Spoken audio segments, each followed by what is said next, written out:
Во време кога Скопје меѓу првите 10 градови во светот поради загаденост, остана без инспектори. Четворица инспектори од Државниот инспекторат за животна средина до петок ќе останат во изолација, откако нивни колега добил резултати дека е позитивен на вирусот. Денес нема да има инспектори на терен, но од утре се очекува евентуалните прекрашувања на фабриките со интегрирана дозвола да ги нотираат инспектори од Тетово и Гевгелија.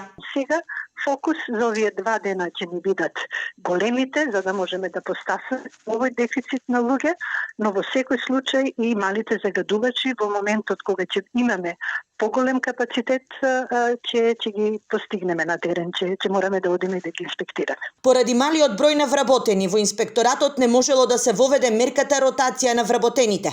Моменталната состојба уште еднаш потврдува дека се потребни нови вработувања. Да обезбедиме за наредна година нови вработувања за минимум 4 инспектори и тоа да го покриеме регионот на североисточен плански регион, значи Куманово и Крива Паланка, каде што во моментов немам луѓе, да појачам во Скопје, бидејќи во Скопје е 1/4 од вкупните загадувачи. Скопје, Куманово и Кочани деновиве се меѓу градовите со висока концентрација на ПМ честички. Научници од Кипар и Германија во својата студија укажуваат дека токму 15% од смртните случаи од COVID-19 се должат веројатно на загадениот воздух.